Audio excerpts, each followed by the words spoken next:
So today we'll be discussing concepts based on projectile motion. Now projectile motion is a 2D motion in which we project a body at some angle with respect to your horizontal, or we project the body along horizontal, and due to the gravity the body is under free fall and body is having 2D motion. So we have different types of projectile which we'll be discussing in our given syllabus. So जो पहला projectile है देखो ये वाला, in this what you observe is that the body is projected horizontally. हमने body को ऐसे horizontal projection दिया. तो जब आप body को ऐसे horizontal projection दोगे तो what you will observe is that gravity will pull the body down, body is going forward and the body will follow this parabolic path. Then second one is that you project the body from the ground at an angle theta with respect to horizontal. तो दूसरा जो case है उसमें आपने body को u velocity से at an angle theta with respect to horizontal project किया and the body will follow this particular parabolic path and will reach the ground. तो बॉडी ये parabolic path follow करके ground पे reach करेगी. This is the second case. इसी के दो सब केसेस हैं, यही वाले के दो सब केसेस हैं that instead of ground you throw the body from a certain height above the ground. आपने बॉडी को एक certain height से थ्रो किया and you throw the body making an angle theta with respect to horizontal. आपने body को theta angle with respect to horizontal throw किया. तो पहले इतनी देर तो ये सेम मोशन ही होगा, ये वाला मोशन और ये सेम है, ये आपका यहाँ तक मोशन सेम है. इसके बाद body will go down under gravity. तो ये सारा पैराबोलिक पाथ ही है, बट यहाँ पे बॉडी फिर आके रीच करेगी. This is the point where the body will reach. And next is that you are throwing the body at an angle theta downwards from a height h. तो you are throwing the body at an angle theta downwards from point h. अब ये जितने भी cases हैं इन सब में हम given motion को दो पार्ट्स में ब्रेक कर देते हैं, one along X axis and another along Y axis. So we always break these type of projectile motion into two parts, X and Y, and we study your horizontal component separately.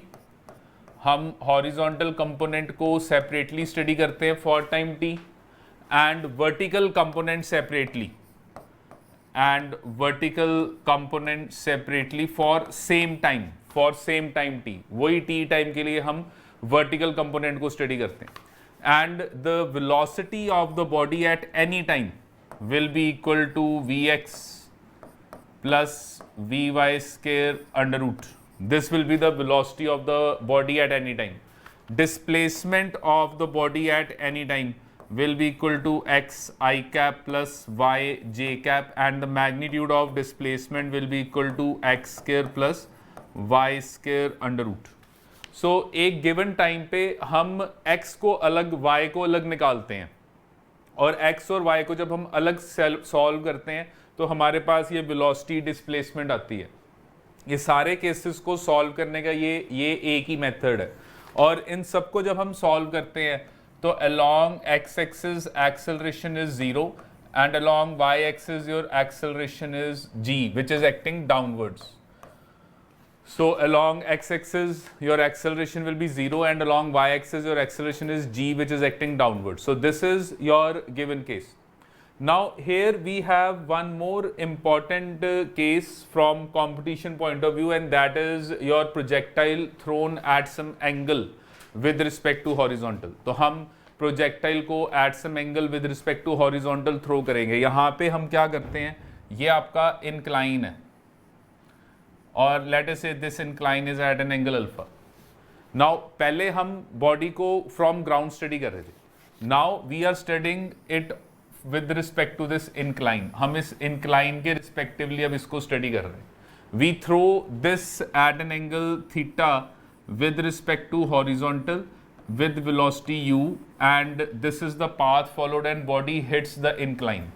Now when body hits the incline we want to study the motion of the body. So ये अब हमारे पास competition में ये दो cases हैं. एक हम projectile को throw करेंगे up the incline, और दूसरा हम projectile को throw करेंगे in such a way that the projectile goes down and incline. तो projectile goes down and incline. So these are what we'll be discussing. इसमें भी सेम हम दो पार्ट्स में ब्रेक करेंगे, पर यहाँ पे जब हम ब्रेक करेंगे तो हम इस केस में ये जो गिवन इंक्लाइन है इसको x और y मान के स्टडी करेंगे. So we will take x and y with respect to the incline so that our answers can be easily solved. तो हम ये y axis हो जाएगा और ये आपका x axis. So this is your x axis. So we'll be studying the given motion with respect to your x and y. यहाँ पे भी दो ही कोऑर्डिनेट्स में ब्रेक करेंगे, पर जब ये दो कोऑर्डिनेट्स हम बनाएंगे तो वो दो कोऑर्डिनेट्स हमारे इंक्लाइन के रिस्पेक्टिवली होंगे. हम इंक्लाइन को x मान लेंगे और इंक्लाइन का जो परपेंडिकुलर है उसको y मान के चलेंगे. सो ये हमारे प्रोजेक्टाइल के क्वेश्चंस हैं, ये प्रोजेक्टाइल के कंसेप्ट्स हैं, ये प्रोजेक्टाइल के वो कंसेप्ट्स हैं जो हमने करने हैं, जिसके बेसिस पे क्वेश्चंस आएंगे. So first which we'll be discussing is your projectile when thrown horizontally. तो सबसे पहले आपके पास एक बॉडी है which is at a height h above the ground and you throw it horizontally with velocity u. So this is your horizontal projectile in which you have thrown the body horizontally. अब आपने body को जब horizontally throw किया है तो यहाँ पर हम क्या करते हैं, we take this x and y.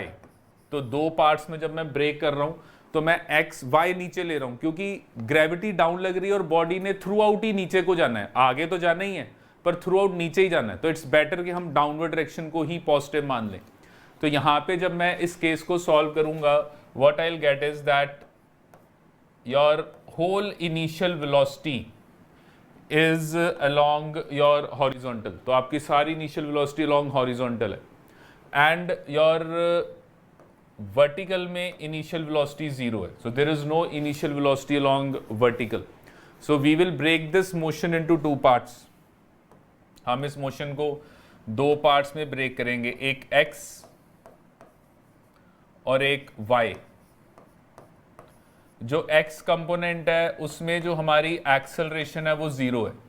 तो x कंपोनेंट में एक्सेलरेशन जो है वो 0 है एंड y कंपोनेंट में जो एक्सेलरेशन है that acceleration is your acceleration due to gravity and that is acting downwards. तो acceleration due to gravity, this will be acting downwards. So now in this case, this is your horizontal motion, this is your vertical motion, and we want to study the given motion in time t along horizontal and vertical together. हम देखना चाहते हैं कि time t में body का horizontal और vertical motion कैसे हो रहा है. तो यहाँ पे here time is 0, तो ये अभी 0 टाइम है when you have thrown the body. Let us say in time t the body reaches at this point p. तो time t में body point p पे पहुंच गई. Now when this body reaches at this point, it will make two displacements. So body will make two displacements.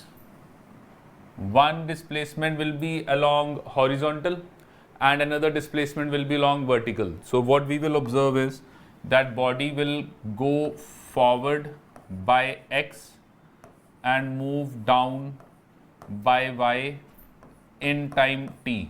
तो t time में body x और y दो displacements करेगा. x हॉरिजॉन्टल जाएगा और उसी टाइम में वो y नीचे आएगा. जब मैंने गिवन टाइम के लिए ये मोशन को स्टडी करना है तो उस टाइम में जो मेरा हॉरिजॉन्टल डिस्टेंस ट्रेवल हुआ है वो x है और जो मेरा वर्टिकल डिस्टेंस ट्रेवल हुआ है वो y है. इन सेम टाइम में जो हॉरिजॉन्टल डिस्टेंस है वो x ट्रेवल हुआ है t और वर्टिकल डिस्प्लेसमेंट y हुआ है. Now here if I solve this particular case, horizontal component को अगर मैं सॉल्व करूं तो along horizontal what I will observe is that in horizontal your given vx will be equal to ux. Why? Because acceleration is 0. If acceleration is 0, तो velocity will not change because अगर acceleration 0 है तो velocity constant रहेगी. तो acceleration is 0, velocity will remain constant. तो every instant your horizontal component of velocity will remain the same. Horizontal component of velocity throughout same ही रहेगी।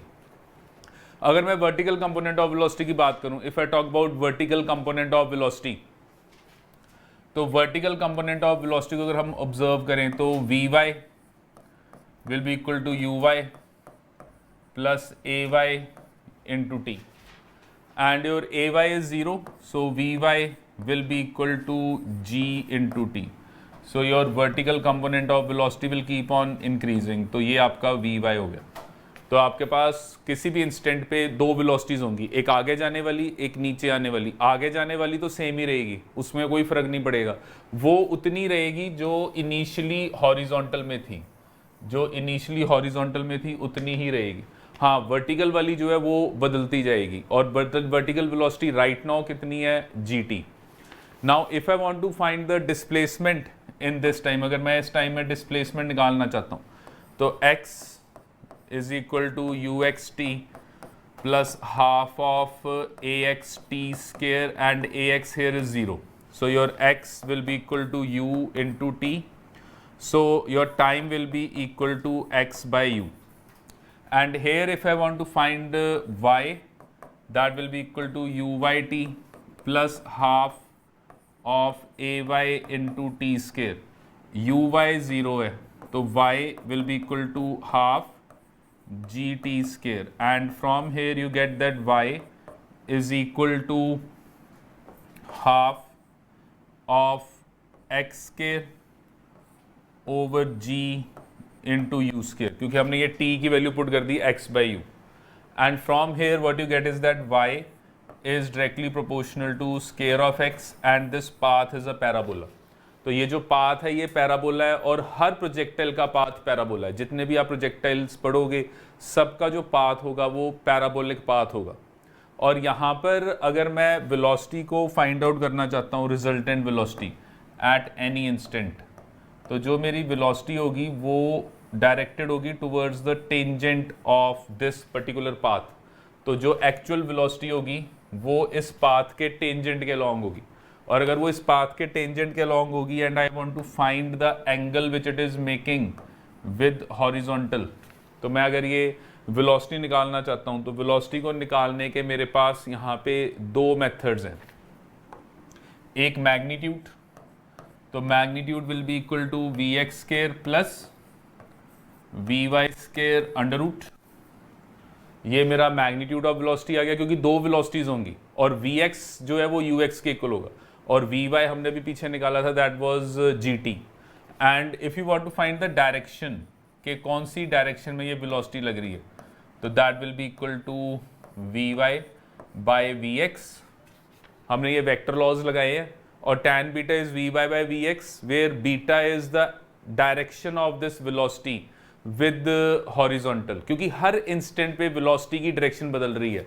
पहले initially आपकी वेलोसिटी हॉरिजॉन्टल में थी, जैसे जैसे आप नीचे जा रहे हो हर इंस्टेंट आपकी वेलोसिटी की डायरेक्शन बदल रही है। हर इंस्टेंट क्यों बदल रही है, क्योंकि डायरेक्शन इज चेंजिंग। तो किसी एक इंस्टेंट पे आपकी वेलोसिटी किधर को होगी, तो किसी भी एक इंस्टेंट पे ये आपकी वेलोसिटी का एंगल होगा, ये आपकी वेलोसिटी की डायरेक्शन होगी, जो हॉरिजॉन्टल के आप रिलेटिव निकालोगे कि हॉरिजॉन्टल के साथ कितनी डायरेक्शन बन रही है। So this is how we'll find the given value of your direction of velocity and magnitude of velocity. Now when the body reaches the ground, जब बॉडी ग्राउंड पे पहुंचेगी, at the ground if you want to find the time taken by the body from the initial point, zero से लेके यहाँ तक ground तक पहुँचने का टाइम निकालना है, तो that is known as your time of flight. We call this as time of flight. And what will be your time of flight? Time of flight here will be equal to 2h by g under root. ये हमने +1 में formula drive किया हुआ है, तो हम इसको सीधा याद रखेंगे कि जो हमें यहाँ पे पहुँचने का टाइम लगेगा वो टाइम ऑफ फ्लाइट की वैल्यू जो है वो 2h by g under root है। And when the body reaches the ground, तो बॉडी ने जो हॉरिजॉन्टल डिस्टेंस ट्रेवल किया that is known as range. So the horizontal distance travelled by the body when the body reaches the ground that is known as range. And what will be the value of your range, that will be equal to u into t that will be equal to u into 2h by g under root. So ये आपके पास range है। So this is your given concept of your projectile when thrown horizontally. So देखो ये horizontal projection की जो हमने बातें डिस्कस की हैं वो क्लियर हैं। अगर कोई चीज़ नहीं पता लगी तो वो हैंड रेस करके पूछ लो कि ये वाला पॉइंट आपको नहीं पता लगा। हाँ जी क्लियर है सबको? हाँ जी अवीश क्लियर है? So on the basis of this we'll be discussing few numericals. तो हम कुछ न्यूमेरिकल इस बेसिस पे डिस्कस करते हैं। देखो हमारे पास जो क्वेश्चन है वो है कि a projectile is fired horizontally. So we have fired a projectile horizontally with a velocity of 98 meter per second from the top of the hill, and that distance h is given to you 490 meter. तो वो जो distance आपको दिया हुआ है वो 490 meter है। You have to find the time taken by the projectile to reach the ground. तो आपने time taken निकालना है, तो that is your time of flight. तो that is 2h by g under root। तो सीधा मैं यहाँ पे फॉर्मूला लगाऊंगा, that is 2h is 490, so 490 over 9.8। So इसको कैंसिल कर लो, ये 4.9 into 10। So this value will come out to be 10 seconds. So time of flight comes out to be 10 seconds here. तो ये आपका टाइम ऑफ फ्लाइट आ गया। Then the distance of the point where the particle hits the ground on the foot. So you have to find the distance. तो distance का मतलब you have to find this range. तो आपने ये range निकालनी है। तो what is your range? Range is equal to u times of t। तो u is how much? 98। t आपने कितना निकाला? 10। So this is 980 meter. So range comes out to be 980 meter. And then you have to find the velocity with which it hits the ground. तो आपने यहाँ पे ये velocity निकालनी है कि ये कितनी वेलोसिटी से ग्राउंड को हिट करेगा। तो इस वेलोसिटी के दो कंपोनेंट्स हो जाएंगे।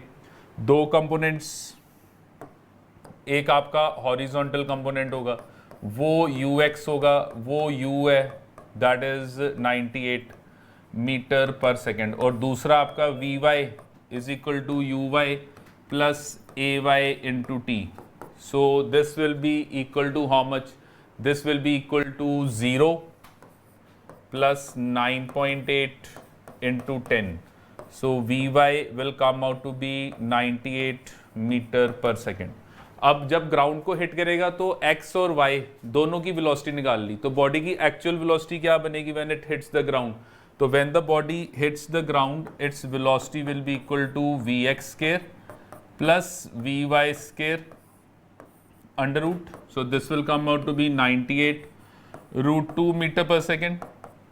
और ये कितने एंगल पे हिट करेगा? अगर मैंने वो एंगल निकालना है कि at what angle will it hit, कितने एंगल पे ये हिट करेगा, अगर ये एंगल निकालना है तो this angle tan of beta will be equal to vy over vx।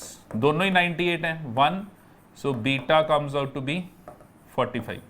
So this means that the projectile will hit the ground at an angle of 45 degree. तो ये हमारा प्रोजेक्टाइल मोशन का कंसेप्ट हो गया। एक हमने टाइम ऑफ फ्लाइट निकाल लिया, रेंज निकाला, फिर वेलोसिटी निकाली, एंगल निकाला, और ये फॉर्मूले हमने याद रखने हैं, ये डायरेक्ट। और अगर डायरेक्ट नहीं होगा तो पहले बॉडी को दो पार्ट्स में ब्रेक करो, एक्स और वाई में, और फिर सेपरेटली स्टडी करके उनको कंबाइन करो। सो देखो ये क्लियर है। नई कोई चीज़ पता लगी तो हैंड रेस करके पूछ लो कि क्या नहीं पता। हाँ जी बोलो। एंगल यहाँ से देखो, ये जो वेलोसिटी हिट कर रही है ये वाली, तो हमने देखना है कि हॉरिजॉन्टल के रिस्पेक्टिवली वो कितना एंगल बना रही है। तो देखो बेटा ये वेक्टर्स हैं। जब ए और बी दो वेक्टर्स हो और दो वेक्टर्स के बीच में आपने डायरेक्शन निकालनी है, मेरे पास दो वेक्टर्स हैं, ये ए वेक्टर है, ये बी वेक्टर है, और ये दोनों वेक्टर्स एक दूसरे के परपेंडिकुलर हैं, ये रिजल्टेंट है। तो इस रिजल्टेंट की वैल्यू जो है वो a square plus b square under root है, क्योंकि cos 90 यहाँ पर 0 है। और cos 90 क्यों? क्योंकि ये दोनों वेक्टर्स जिनको आप ऐड कर रहे हो परपेंडिकुलर। और अगर मैं एंगल देखना चाहता हूँ ए के साथ, तो यहाँ पे मैं tan बीटा का फॉर्मूला लगाऊंगा। tan beta will be equal to B sine theta over A plus B cos theta. तो साइन 90 इज 1, कॉस 90 इज 0। तो ये जो वैल्यू है वो b ओवर ए है। b ओवर ए का क्या मतलब है कि ये जो tan बीटा आप निकाल रहे हो वो b ओवर ए मीन्स जिसके साथ एंगल ले रहे हो, जिस लाइन के साथ एंगल ले रहे हो, वो वाला मैग्नीट्यूड नीचे आ रहा है। तो देखो ये बात पता लगी, मैंने tan बीटा कैसे निकाला, ये रिजल्टेंट की मैंने डायरेक्शन निकाली a से। हाँ जी राजवीर, ये क्लियर है? तो पीछे देखो, मैं ये रिजल्टेंट है, v मेरा रिजल्टेंट है, मैं इसकी डायरेक्शन निकालना चाहता हूँ हॉरिजॉन्टल के साथ। तो tan beta will be equal to, जिसके साथ डायरेक्शन निकाल रहे हो वो नीचे आ गया, तो vy बाय वी एक्स, और vy बाय वी एक्स की मैंने वैल्यू निकाल ली, और यहाँ से मेरे पास ये एंगल आ गया। सो ये हमने वेक्टर के लॉज लगाए हैं। हाँ जी क्लियर है ये? हाँ जी। Then next, a body is thrown horizontally from top of a tower. So here we have a body and we throw body horizontally from top of a tower and it strikes the ground after 3 seconds at an angle of 45 degree. So with the horizontal, find the height of the tower and the speed with which it is projected. तो यहाँ पे हमने जब इस question को study किया तो यहाँ पर हमारे पास ये जो गिवन केस है, हमने बॉडी को हॉरिजॉन्टल प्रोजेक्ट किया। So we have thrown a body horizontally from top of a tower and it strikes the ground at an angle. तो यहाँ पे आके जब बॉडी स्ट्राइक हुई तो what we observe is that when the body strikes here, it strikes at an angle of 45 degree. तो जब body आके स्ट्राइक हुई तो वो 45 डिग्री के एंगल पे आके स्ट्राइक हुई। अब आपको कह रहा है कि आपने यहाँ पे एक तो हाइट निकालनी है, एक तो ये हाइट निकालनी है, और एक वो वेलोसिटी निकालनी है जिससे वो स्ट्राइक की है। तो find the velocity and you have to find the speed with which it was projected. You have to find this u also, ये u निकालना है। तो अब कैसे सॉल्व करेंगे? पहले तो देखो, find, you have been given that it takes 3 seconds to reach the ground. It takes 3 seconds to reach the ground. तो टाइम ऑफ फ्लाइट दिया हुआ, टाइम ऑफ फ्लाइट 3 seconds। तो आपके पास जो t है that is 2h by g under root. So this means that 3 is equal to 2 into h by 10 और 9.8।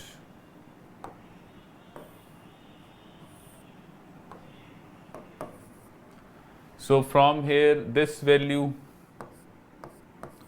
is 9 into 9.8 over 2.